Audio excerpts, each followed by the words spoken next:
Hi geniuses, welcome to the channel Science Wizard. This channel is all about the science subject of classes 6, 7th, 8th, 9th and 10th physics and chemistry. If you are new to my channel, you can subscribe to the channel for more science videos, and if you like the explanation, then please press the like button and you can share this video with your friends, family and the classmates. So the chapter which we are going to discuss today is of class 7 electric current and its effect. So इस chapter पे मैं already 2 videos बना चुकी हूँ. सो मैं उनका link आपको description box में दे दूंगी, आप जाके चेक कर सकते हैं. फर्स्ट वीडियो में मैंने कवर किया है about what is electric current, okay, and what are the different components of the electric circuit and how the current flows in an electric circuit. Okay, then in the second video I have discussed about the potential difference. Okay, basically the conventional current, okay, which flows in the circuit is due to the flow of electron in the circuit from negative to the positive terminal, and the flow of electron from negative to the positive terminal that can only happen, okay, कोई भी चीज जो flow करती है like heat flow करती है, क्यों हो पाता है? Because there is a difference in their concentration. heat तब flow करती है जब एक body का टेम्परेचर ज्यादा हो, दूसरे का कम हो, तो जो हीट है वो हाई टेम्परेचर से लो टेम्परेचर की तरफ फ्लो करती है. सिमिलरली अगर हम वाटर की बात करें तो जहां पे वाटर की क्वांटिटी ज्यादा है वहां से कम क्वांटिटी जहां पर है वहां पे फ्लो करेगा वाटर. ओके, क्यों? क्योंकि वहां पर जहां पे ज्यादा क्वांटिटी है, वाटर का कंसंट्रेशन ज्यादा है, वहां पे जो वाटर के द्वारा प्रेशर लग रहा है दैट इज मोर, सो वो हमेशा हाई क्वांटिटी से हाई कंसंट्रेशन से लो कंसंट्रेशन में मूव करता है. तो किसी भी चीज को फ्लो होने के लिए, मूव होने के लिए from one place to another, you must need the difference in their concentration. ठीक है, तो यहाँ पर अगर इलेक्ट्रिसिटी की बात करें तो इलेक्ट्रिसिटी के केस में जो डिफरेंस इन कंसंट्रेशन है उसको हम कहते हैं potential difference. And due to this potential difference at the two ends of the battery, okay, the current flows from one terminal to another terminal of the battery. Okay, so suppose the current is flowing from point A to point B in a wire, so we can say that the A is at the higher potential than the B, and that's why the current is flowing from A to the point B.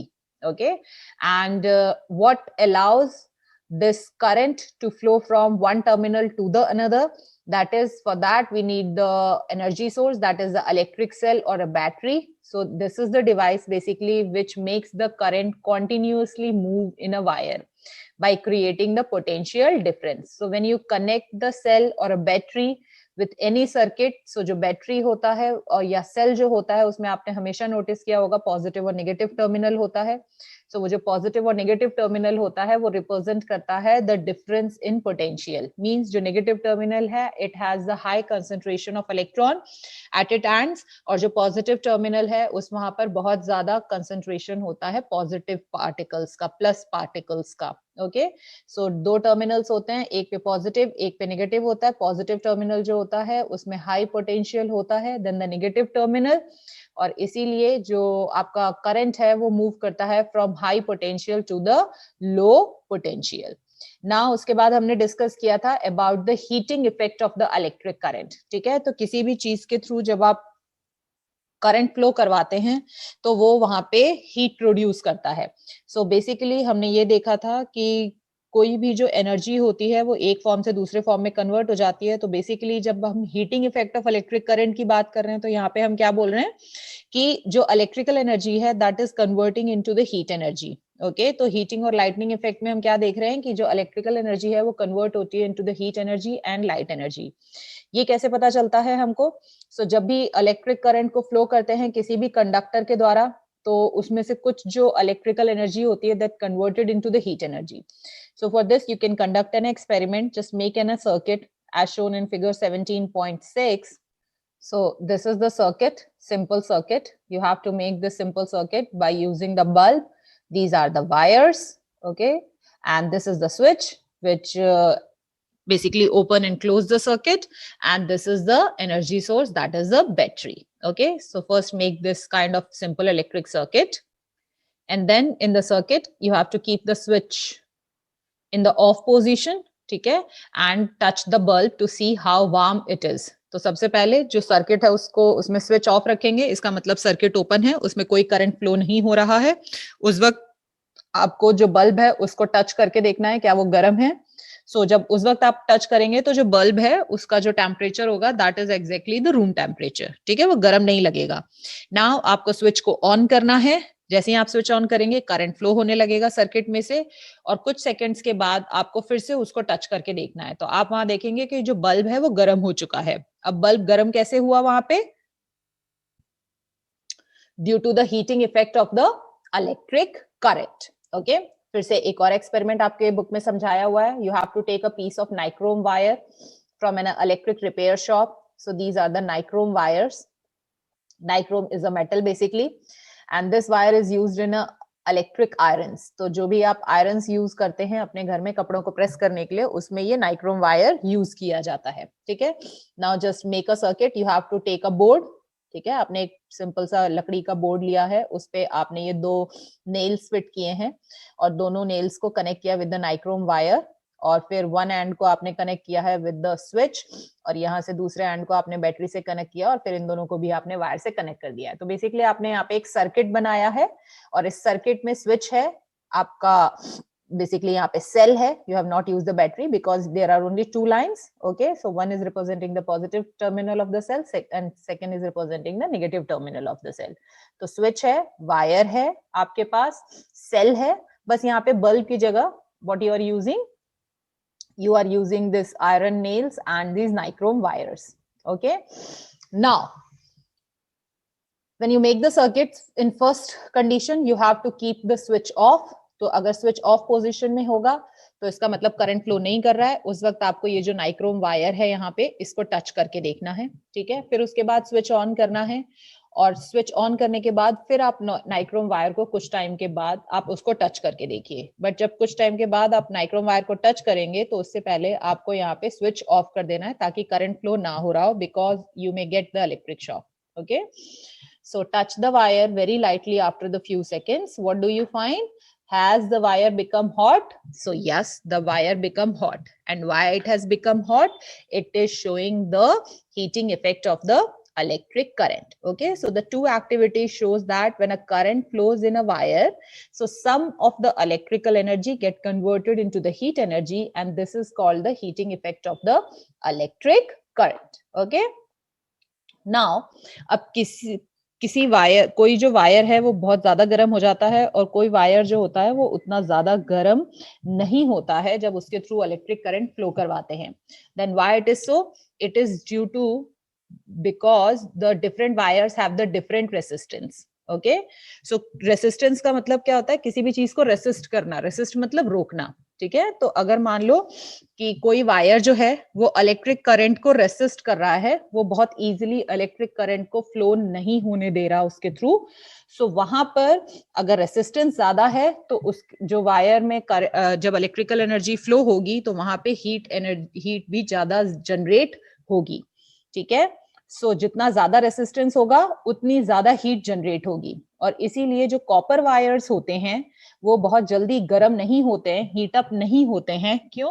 क्योंकि उनका जो resistance होता है, okay, सो copper wire जो होते हैं वो बहुत ही इजीली अलाउ कर देते हैं electric current to flow through it, okay. So इसीलिए उनमें लेस रेसिस्टेंस होता है, और जिसके कारण कि वो लेस हीटेड होते हैं, ओके। सो इसीलिए जनरली आपने देखा होगा इलेक्ट्रिक सर्किट्स में कॉपर वायर यूज किए जाते हैं।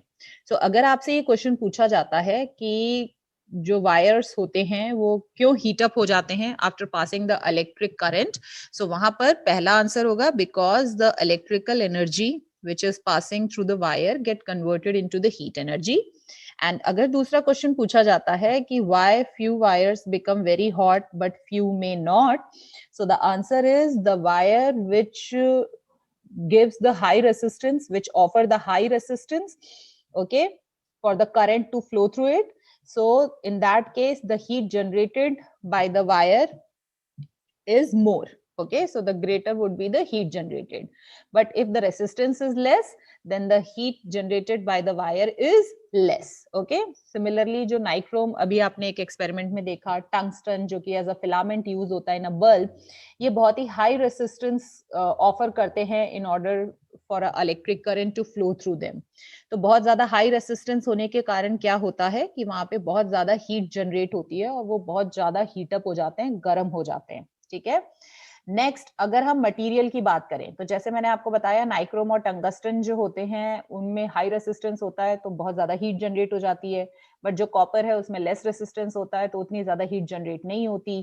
तो इसका मतलब क्या है कि जो वायर्स जो हैं वो जो अगर वो डिफरेंट मटेरियल से बने हुए हैं सो उस पे वो डिपेंड करता है कि वो कितना हाई रेसिस्टेंस या लो रेसिस्टेंस ऑफर कर रहे हैं। ठीक है, सो अगर मटेरियल हटा देते हैं तो बाकी जो अमाउंट ऑफ हीट जनरेट होगी जब करंट फ्लो करेगा किसी भी वायर से तो वो डिपेंड करती है upon the length and the thickness of the wire. ठीक है, सो जो रेसिस्टेंस ऑफर होता है किसी भी वायर के द्वारा वो तीन चीज पे डिपेंड करता है।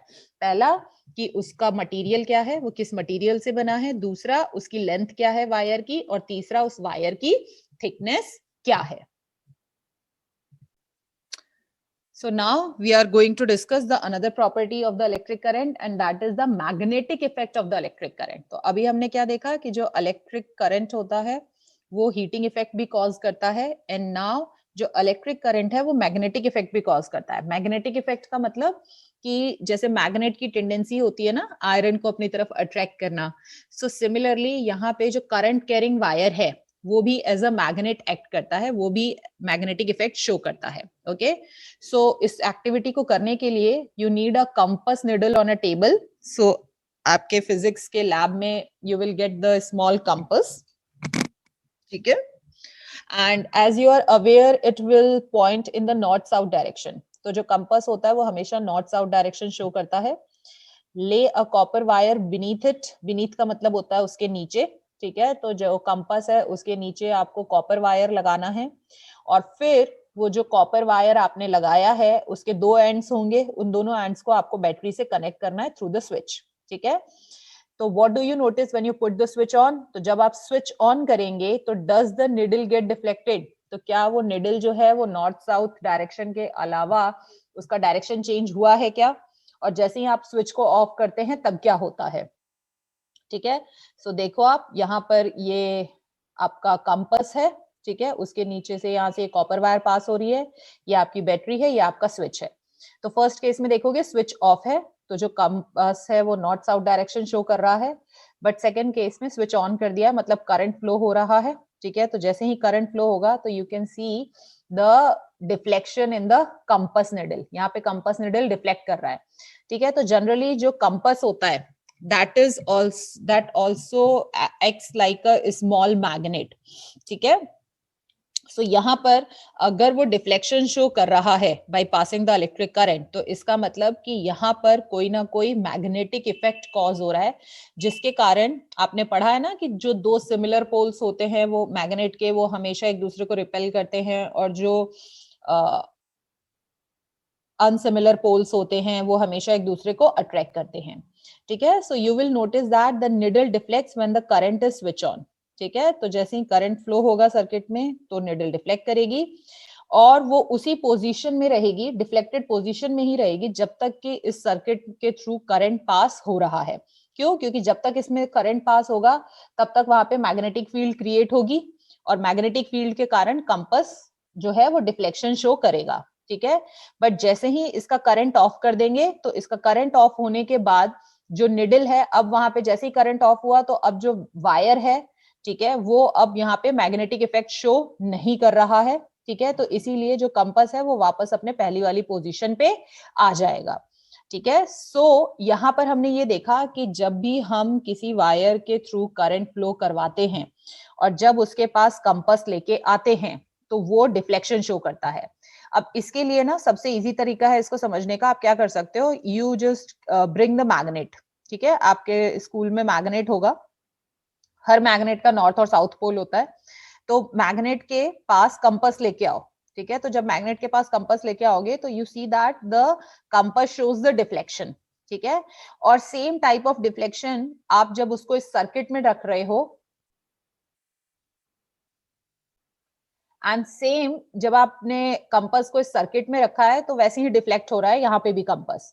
तो इसका मतलब क्या है कि यहाँ पर, वहां पे तो मैग्नेट था, उसके कारण ये कंपास डिफ्लेक्शन शो कर रहा था, पर यहाँ पे तो मैग्नेट नहीं है। तो इसका मतलब क्या है कि जो वायर जिसके थ्रू करंट फ्लो हो रहा है वो यहाँ पे एज अ मैग्नेट एक्ट कर रहा है। मतलब कि जो करंट कंडक्टिंग वायर है, it is showing the magnetic effect, it is acting like a magnet, ठीक है। and that's why we say that the current carrying wire shows the magnetic effect। यहाँ पे दूसरी इंपॉर्टेंट चीज जो नोटिस करने वाली है वो ये है कि if you reverse the direction of the current by changing the electric cell connection, ठीक है। अब किसी भी करंट के डायरेक्शन को कैसे चेंज कर सकते हैं? मैग्नेट को यहीं रहने दो, आप देख सकते हो कि यहाँ पर पॉजिटिव टर्मिनल है और इस साइड में नेगेटिव टर्मिनल है, ठीक है। सो अगर मुझे करंट के डायरेक्शन को चेंज करना है तो मैं नेगेटिव टर्मिनल को इधर कर दूंगी, पॉजिटिव टर्मिनल को इधर कर दूंगी, उल्टा कर दो, ठीक है। तो अब उस केस में पहले जो करंट है वो पॉजिटिव से नेगेटिव की तरफ फ्लो हो रहा था, this is the direction of current, देखो एरो बनाया हुआ है। अब जब मैं इसको उल्टा कर दूंगी तो जो करंट है, अब पॉजिटिव इधर आ गया ना, तो पॉजिटिव से नेगेटिव फ्लो होने लगेगा। तो आप ये देखोगे कि अभी देखो जब ये इधर पॉजिटिव से नेगेटिव की तरफ ये फ्लो कर रहा है करंट इस डायरेक्शन में, ठीक है, तो जो कंपास है वो इधर की तरफ डिफ्लेक्ट हुआ है। Okay, this is the normal position of the compass north south, और अब वो इधर डिफ्लेक्ट हो गया। बट जैसे ही मैं इसको उल्टा कर दूंगी, मैं पॉजिटिव को इधर और नेगेटिव को इधर कर दूंगी, तो अब मेरे करंट का डायरेक्शन यहां से यहां हो जाएगा, अपोजिट, ठीक है। अब मेरे को उल्टा एरो ड्रॉ करना पड़ेगा उस केस में। तो जैसे ही मैं इसको अपोजिट करूंगी तो मैं ये देखूंगी कि ये जो कंपास पहले राइट हैंड साइड में मूव हुआ था ना, now it moves to the left hand side. ये कंपास का डिफ्लेक्शन जो है वो इधर हो जाएगा, लेफ्ट हैंड साइड में हो जाएगा, ठीक है। सो इससे हमें क्या पता चलता है कि अगर हम डायरेक्शन ऑफ करंट को उल्टा कर देते हैं, ठीक है, इलेक्ट्रिक सेल के कनेक्शन को उल्टा करके, तो वहां पे जो मैग्नेटिक निडल है वो भी उल्टे डायरेक्शन में डिफ्लेक्शन शो करती है। ओके, नाउ दूसरी चीज इंपॉर्टेंट क्या है कि अगर हम इंक्रीज कर देते हैं current flowing in a wire by connecting the two cells instead of one in the circuit. तो सपोज करो मैंने पहले सर्किट में एक ही सेल कनेक्ट किया था, सो वहां पे जो करंट फ्लो हो रहा है वो कम फ्लो होगा। बट अगर मैंने उसमें अब क्या कर दिए, दो सेल्स कनेक्ट कर दिए, तो अब ज्यादा करंट फ्लो हो रहा है। तो जितना ज्यादा करंट फ्लो होगा उतना ज्यादा मैग्नेटिक इफेक्ट कॉज होगा, ठीक है, और उतना ही ज्यादा जो कंपास है वो डिफ्लेक्शन शो करेगा। सो इसका मतलब हमने क्या देखा कि जो भी करंट कैरिंग वायर है, ठीक है, वो जो मैग्नेटिक इफेक्ट शो कर रहा है, जो मैग्नेटिक फील्ड उसके अराउंड क्रिएट हो रही है, सो अगर हम करंट का डायरेक्शन चेंज कर दें तो जो मैग्नेटिक फील्ड का डायरेक्शन है वो भी चेंज हो जाता है, और इसीलिए जो कंपास है वो अपोजिट डायरेक्शन में डिफ्लेक्ट करता है। और दूसरा, अगर मैं चाहती हूं मैग्नेटिक फील्ड को इंक्रीज करना, ठीक है, मैं उसके मैग्नेटिक इफेक्ट को इंक्रीज करना चाहती हूँ करंट कैरिंग वायर के, तो मुझे ज्यादा करंट फ्लो करवाना पड़ेगा। तो मैं जितना ज्यादा करंट फ्लो करवा रही हूँ उतना ज्यादा मैग्नेटिक इफेक्ट क्रिएट होगा of the current carrying wire, ठीक है। तो ये दो बहुत इंपॉर्टेंट चीज है in the magnetic effect of the electric current. So we know that the compass needle can be deflected only by a magnet. तो मैंने अभी आपको बोला कि मैग्नेट लाओ, उसके पास कंपास लाओ, so due to the its magnetic effect जो कंपास है वो डिफ्लेक्ट करेगा। बट अगर वो यहाँ पे भी डिफ्लेक्ट कर रहा है तो इसका मतलब कि जो करंट कैरिंग वायर है वो आपका मैग्नेट की तरह एक्ट कर रहा है, ठीक है। So this experiment was first performed by the Oersted in 1820 to show that the magnetic effect of the current. तो उन्होंने क्या किया था, उन्होंने एक सिंपल सर्किट बनाया। उन्होंने क्या किया, एक सिंपल सर्किट बनाया, स्विच यूज करके, बैटरी यूज करके और वायर्स यूज करके, ठीक है। और जब उसमें से वो करंट फ्लो होता था सर्किट में, तो जब वो उसके पास कंपास लेके आते थे तो वहां पे जो कंपास है वो डिफ्लेक्शन शो करता था। तो उन्होंने ये कंक्लूड करा, क्योंकि ये सेम टाइप ऑफ डिफ्लेक्शन जो कंपास है वो शो करता है when it is brought near the magnet. So इसका मतलब कि जो करंट कैरिंग वायर है, जैसे मैग्नेट की मैग्नेटिक फील्ड होती है, वैसे ही करंट कैरिंग वायर जो है वो भी एक्ट करता है एज अ मैग्नेट जब उसके थ्रू करंट फ्लो होता है, और उसकी भी एक मैग्नेटिक फील्ड क्रिएट हो जाती है, जिसके कारण कि जो कंपास है जब उसके पास लेके आते हैं उसके मैग्नेटिक फील्ड में तो वो डिफ्लेक्शन शो करता है। So this shows the magnetic effect of the current. He conclude that the wire carrying an electric current possesses a magnetic field, ठीक है। सो किसी भी वायर के थ्रू जब करंट फ्लो हो रहा है तो उसके चारों तरफ एक मैग्नेटिक फील्ड क्रिएट हो जाती है, और वो जो मैग्नेटिक फील्ड है उसकी स्ट्रेंथ कितनी ज्यादा होगी वो डिपेंड करेगा कि उसके थ्रू कितना ज्यादा करंट फ्लो हो रहा है। तो अभी मैंने आपको बताया था ना कि अगर मैग्नेटिक फील्ड का डायरेक्शन में चेंज करना चाहती हूं तो मैं डायरेक्शन ऑफ करंट चेंज कर दूं तो मैं डायरेक्शन ऑफ मैग्नेटिक फील्ड भी चेंज कर सकती हूँ। और दूसरा, अगर मैं ज्यादा करंट फ्लो करवाऊं बाय कनेक्टिंग द 2 और मोर सेल्स, तो वहां पर जो मैग्नेटिक फील्ड क्रिएट होगी उसकी स्ट्रेंथ और ज्यादा हो जाएगी। Okay, however the current carrying wire is not strong enough as a magnet to attract a iron nail or a small paper clips। ठीक है, तो जनरली आप देखते होगे जब मैग्नेट के पास आप आयरन की कोई भी चीज लाते हो तो वो उसको तुरंत अपनी तरफ अट्रैक्ट कर लेता है, चिपका लेता है। बट यहाँ पे जो मैग्नेटिक फील्ड क्रिएट हो रही है करंट कैरिंग वायर में, जब किसी वायर के थ्रू इलेक्ट्रिक करंट फ्लो करवाते हैं तो वो मैग्नेटिक फील्ड जो है वो इतनी ज्यादा स्ट्रॉन्ग नहीं होती है कि वो अपनी तरफ आयरन नेल को अट्रैक्ट कर ले या पेपर क्लिप्स को अट्रैक्ट कर ले। सो वो केवल शो करती है in the deflection of the compass.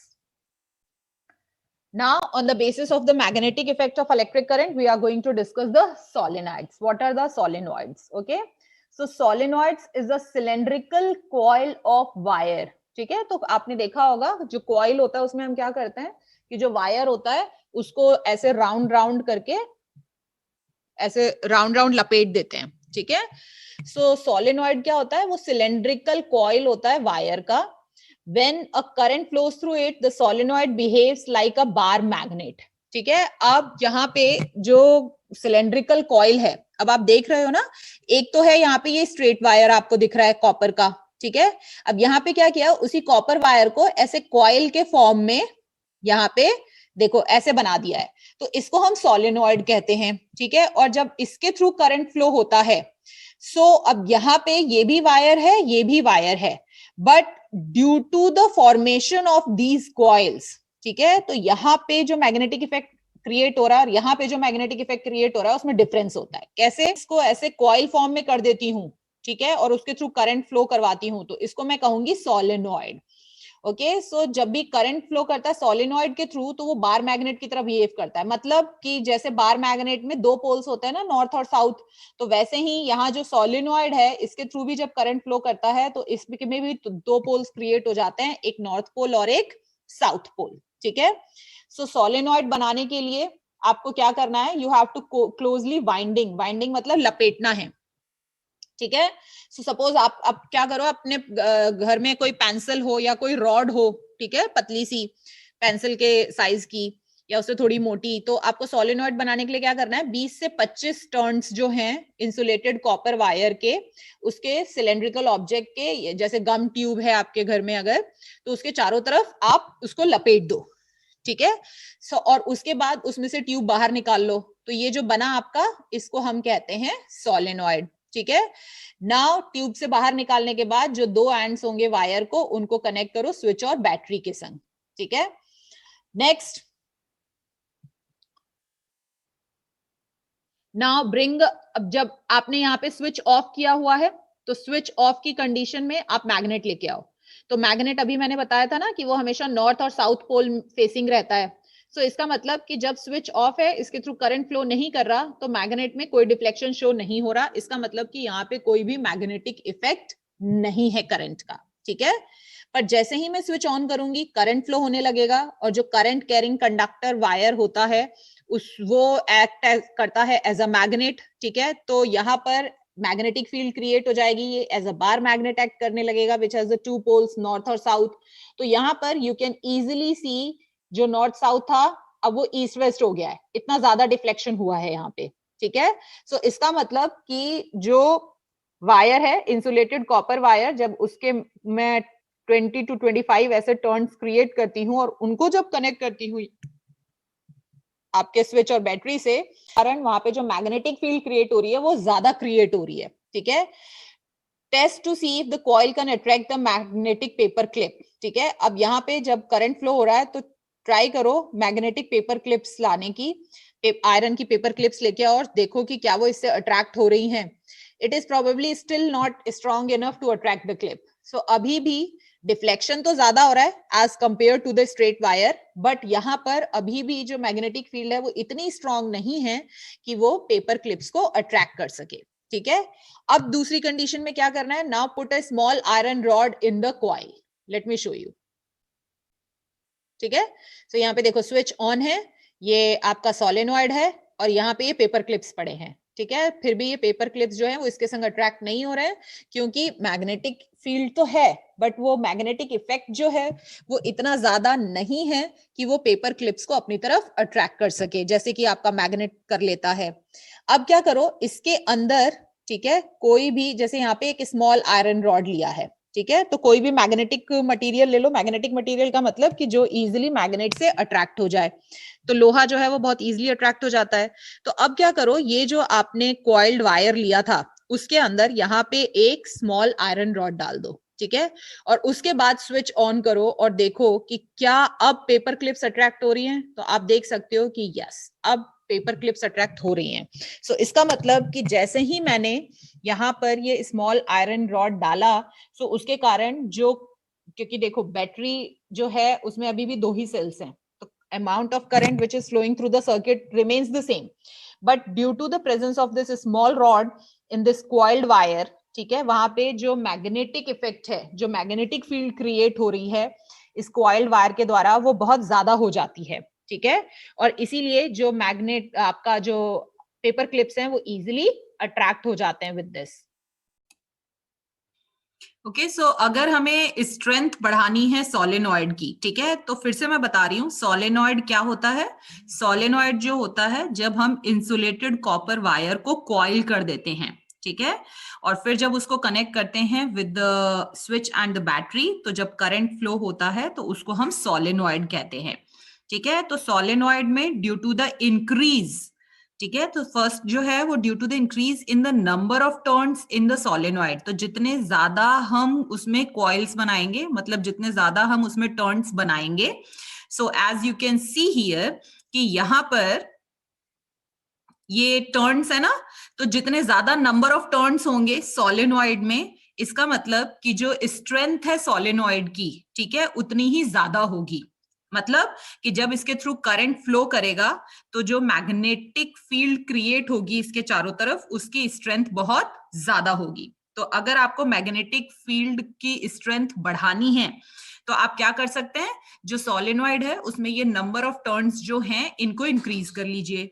दूसरा, increase the current in the solenoid. ठीक है, अगर आप चाहते हैं कि मैग्नेटिक फील्ड की स्ट्रेंथ इंक्रीज हो तो दूसरा आप क्या कर सकते हैं, जो करंट फ्लो हो रहा है, ठीक है, उसकी स्ट्रेंथ को बढ़ा दीजिए। ठीक है, मान लीजिए पहले 5 वोल्ट का हो रहा था तो उसको 10 वोल्ट का कर दीजिए, जो करंट फ्लो हो रहा है अब इसमें से। और तीसरा आप क्या कर सकते हैं, तीसरा आप कर सकते हैं winding the solenoid around the magnetic material. Winding का मतलब लपेट दीजिए ये जो सोलेनॉइड है इसको किसी भी मैग्नेटिक मटेरियल के चारों तरफ। तो ये 3 तरीके हैं जिससे कि आप सोलेनॉइड के, ठीक है, मैग्नेटिक सोलेनॉइड में जो करंट फ्लो करवाने से जो मैग्नेटिक फील्ड क्रिएट हो रही है उसकी स्ट्रेंथ को बढ़ा सकते हैं। ठीक है, now if we talk about the next is electromagnet. An electromagnet is a coil of insulated wire wound around a piece of the magnetic substance such as the soft iron, which act as a magnet only as long as the current is flowing in the circuit. ठीक है, so अगर यहाँ समझोगे तो ये देखो यहाँ पे ये स्ट्रेट करंट कैरिंग वायर है, ठीक है, यहाँ पे कंप्लस बहुत थोड़ा सा डिफ्लेक्शन शो कर रहा है। फिर उसी करंट कैरिंग कंडक्टर को मैंने कॉइल कर लिया है, ठीक है, नंबर ऑफ टर्न्स इंक्रीज कर दिए हैं। तो आप देखो ध्यान से, तो यहाँ पे कम डिफ्लेक्शन हो रहा है बट यहाँ पे ज्यादा डिफ्लेक्शन हो रहा है। ठीक है, अगर आप देखोगे तो नंबर ऑफ सेल्स जो इस सर्किट में ज्वाइन है और नंबर ऑफ सेल्स जो इस सर्किट में ज्वाइन है, दे बोथ आर सेम। मतलब जो करंट फ्लो हो रहा है through the circuit that is exactly same, but यहाँ पे स्ट्रेट की जगह जब मैंने उसको कॉइल फॉर्म में ले लिया, नंबर ऑफ टर्न्स उसके इंक्रीज कर दिए, तो वहां पे डिफ्लेक्शन बढ़ गया। मतलब कि अगर मैं उसको कॉइल कर देती हूँ, नंबर ऑफ टर्न्स को इंक्रीज करती हूँ, तो मैग्नेटिक फील्ड की स्ट्रेंथ बढ़ जाती है जिसके कारण डिफ्लेक्शन और ज्यादा हो जाता है, ठीक है। और इसको मैं सोलेनॉइड बोलूंगी। और इसी के अंदर जब मैं कोई मैग्नेटिक मटेरियल इंसर्ट कर देती हूँ सोलेनॉइड में, तो now it acts as a electromagnet, मतलब और ज्यादा मैंने उसकी मैग्नेटिक फील्ड को एनहेंस कर दिया है, बढ़ा दिया है, ठीक है। तो इलेक्ट्रोमैग्नेट क्या होता है? किसी भी मैग्नेटिक मटेरियल के चारों तरफ कोई भी इंसुलेटेड कॉपर वायर को आप कॉइल कर दें, वाइंड कर दें, वाइंड मतलब लपेट दें, और फिर जब उसको आप कनेक्ट करेंगे with a switch and battery, तो वहां पर जो मैग्नेटिक फील्ड स्ट्रेंथ है वो बहुत ज्यादा होगी, और it can easily attract the iron nail towards it, ठीक है। और इसी को हम कहते हैं, जब किसी भी मैग्नेटिक मटेरियल के चारों तरफ इंसुलेटेड कॉपर वायर को वाइंड कर दिया जाता है, तो ये एक्ट करता है एज अ इलेक्ट्रोमैग्नेट। तो यहाँ पे देखो, इलेक्ट्रो मींस इलेक्ट्रिसिटी, और मैग्नेट मतलब इलेक्ट्रिसिटी पास करवाने से कोई भी चीज अगर मैग्नेट की तरह बिहेव करती है, तो उसी को हम कहते हैं इलेक्ट्रोमैग्नेट। तो यहाँ पर क्या हो रहा है, जब इस सर्किट के थ्रू आप देखो, यहाँ पे स्विच ऑन है, मतलब करंट फ्लो हो रहा है, ठीक है। करंट के फ्लो का डायरेक्शन देखो, पॉजिटिव से negative, you can see the arrow, ठीक है। तो पॉजिटिव से नेगेटिव की तरफ करंट फ्लो हो रहा है, और यहाँ पे आयरन नेल्स जो हैं वो इस वाले मैग्नेटिक मटेरियल जिसके चारों तरफ आपने कॉइल किया हुआ है कॉपर वायर को, उससे चिपक गई हैं, मतलब कि ये एक्ट कर रही है एज अ मैग्नेट। तो जब तक आप इलेक्ट्रिसिटी पास करवाएंगे तब तक ये एज अ मैग्नेट एक्ट करेगा, और इससे आयरन नेल चिपके रहेंगे। बट जैसे ही यहाँ पे मैं स्विच को ऑफ कर देती हूँ, अब यहाँ पे करंट फ्लो नहीं हो रहा है इस सर्किट के थ्रू, तो अगर करंट फ्लो नहीं हो रहा है तो यहाँ पर क्या होगा, आप देखो ये आयरन नेल्स दूर चले गए, ठीक है। अब इसकी तरफ अट्रैक्टेड नहीं है, मतलब अब यहाँ पे कोई भी मैग्नेटिक इफेक्ट नहीं है, ठीक है। तो इलेक्ट्रिसिटी फ्लो, जब तक इलेक्ट्रिसिटी फ्लो कर रही है और वो एज अ मैग्नेट एक्ट कर रहा है, तो उसको हम इलेक्ट्रोमैग्नेट कहते हैं, ठीक है। अब यहाँ पे ये जो मैग्नेटिक मटेरियल होता है, ठीक है, ये जो मैग्नेटिक मटेरियल होता है जिसके चारों तरफ कॉइल को वाउंड किया जाता है, लपेटा जाता है, तो ये मैग्नेटिक मटेरियल है, इसके चारों तरफ इस कॉइल को वाउंड किया गया है, तो इसको हम कोर कहते हैं। तो यहाँ पे जो स्मॉल आयरन रॉड है, that is called the core, ठीक है। कोर क्या करता है, वो इंक्रीज कर देता है magnetic effect of the solenoid, ठीक है। तो मैं फिर से बता रही हूं, ये सोलेनॉइड है, ठीक है। और यहाँ पे जब आप उसमें कोर इंसर्ट कर देते हैं तो उसके कारण उसकी मैग्नेटिक फील्ड स्ट्रेंथ बढ़ जाती है, और इसी को हम कहते हैं electromagnet. Now if we talk about the uses of the electromagnet, तो इलेक्ट्रोमैग्नेट्स जो होते हैं वो कहाँ यूज किए जाते हैं, ठीक है। सो इलेक्ट्रोमैग्नेट्स का एक बेनिफिट ये है कि यहाँ पर जब तक इलेक्ट्रिसिटी फ्लो करेगी सर्किट के थ्रू, तब तक तो वो मैग्नेटिक इफेक्ट रहेगा, और जैसे ही वहां पर इलेक्ट्रिसिटी ऑफ हुई सर्किट से, तो मैग्नेटिक इफेक्ट बंद हो जाता है, ठीक है। तो अगर सपोज करो मैं मैग्नेट यूज करना चाहती हूँ, ठीक है, किसी भी वर्क के लिए, मैं भी एक्सप्लेन करूंगी आपको। तो मैग्नेट क्या है, वो तो उसके चारों तरफ तो हमेशा मैग्नेटिक फील्ड रहेगी, और वो हमेशा मैग्नेटिक इफेक्ट शो करेगा और हमेशा वो उसकी तरफ जितने भी मैग्नेटिक मटेरियल है वो अट्रैक्ट रहेंगे। बट मान लो मुझे कोई ऐसी चीज चाहिए जो कि जब मैं चाहूं तब वो मैग्नेट की तरफ बिहेव करे, और जब मैं चाहूं उसकी मैग्नेटिक इफेक्ट खत्म हो जाए, तो उसके लिए बेस्ट क्या है, I can use the electromagnet, ठीक है। तो इसलिए इलेक्ट्रोमैग्नेट्स को यूज किया जाता है जनरली जितने भी इलेक्ट्रिकल अप्लायंसेस होते हैं, मतलब कि जब आप इलेक्ट्रिसिटी ऑन करोगे तो उसमें वो एज अ इलेक्ट्रोमैग्नेट बिहेव करेंगे, उस अपनी तरफ आयरन और मैग्नेटिक मटेरियल को चिपका लेंगे, और जैसे ही आप इलेक्ट्रिसिटी ऑफ करोगे तो वो फिर अलग हो जाएंगे, सेपरेट हो जाएंगे, ठीक है। तो ये कहाँ यूज होता है, इलेक्ट्रिक बेल्स में, इलेक्ट्रिक बजर्स में, इलेक्ट्रिक मोटर्स में, सॉरी इलेक्ट्रिक मोटर्स में, फिर फैंस में, वॉशिंग मशीन्स में, एयर कंडीशनर, रेफ्रिजरेटर्स में, यहाँ पर जो इलेक्ट्रोमैग्नेट्स हैं उनको जनरली यूज किया जाता है। और बहुत बड़े बड़े इलेक्ट्रोमैग्नेट्स जो होते हैं वो फैक्ट्रीज में यूज होते हैं, और क्रेन्स में यूज होते हैं, जो कि बहुत हैवी आयरन पीस को लिफ्ट करते हैं, ठीक है। तो जनरली आपने देखा होगा ना, वो ट्रेन्स जो होती हैं उनमें जो गुड ट्रेन होती हैं, ठीक है, उसमें बहुत बड़े बड़े से बॉक्सेस होते हैं जिसमें गुड्स को ट्रांसपोर्ट किया जाता है, तो उनको क्या करते हैं, लिफ्ट करके और फिर ट्रेन के उस पे रखा जाता है, तो वो सब किसके द्वारा होता है, क्रेन के द्वारा होता है, ठीक है। तो सेम इसी प्रिंसिपल पे कि जब आप इलेक्ट्रिसिटी पास करवाएंगे तो जो भी ये आपका आयरन रॉड है जिसके चारों तरफ कॉपर वायर वाउंड किया गया है, ये एक्ट करेगा एज अ मैग्नेट, और उसके कारण यहाँ पे आपकी बेल जो है वो रिंग करती है.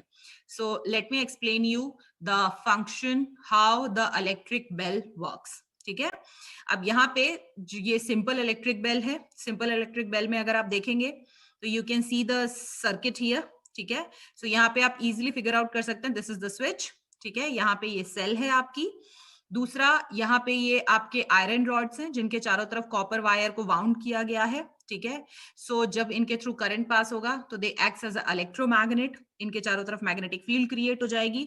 ठीक है, और यहाँ पर ये एक सॉफ्ट आयरन है पीस. ठीक है, और उस सॉफ्ट आयरन पीस से यहाँ पे हैमर अटैच किया गया है, और यहाँ पे आपका गॉन्ग है. ठीक है, तो जैसे ड्रम होता है ना, ड्रम को जब आप बीट करते हैं तो उसमें से आवाज आती है. सिमिलरली जब ये हैमर इस गॉन्ग से टच होगा तो यहाँ पे साउंड प्रोड्यूस होगा. ठीक है, अब ये होता कैसे है, सपोज करो आपने स्विच दबाया, जैसे ही आपने स्विच ऑन करा तो यहाँ पर जो स्विच है ऑन हो गया, मतलब सर्किट कंप्लीट हो गया, मतलब करंट फ्लो होने लगा from positive to the negative terminal of the battery.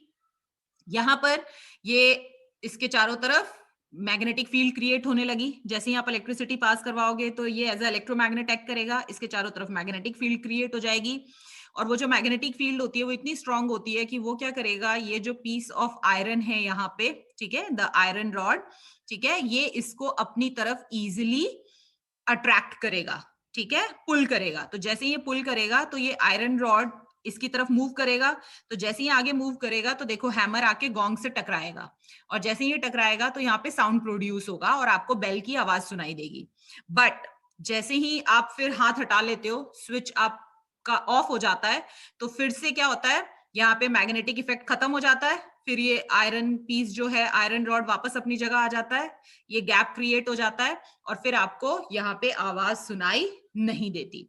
So this is how on the basis of the electromagnet, ठीक है, ये आपका इलेक्ट्रिक बेल काम करता है. So this is it about this chapter. अगर आपको कोई भी क्वेरी है इस चैप्टर से रिलेटेड तो you can send your queries in the chat box, in the comment section, sorry. I'm going to reply all your answers, and soon I'm going to make a video of the question and answers of this chapter. So till then, take care. Bye bye.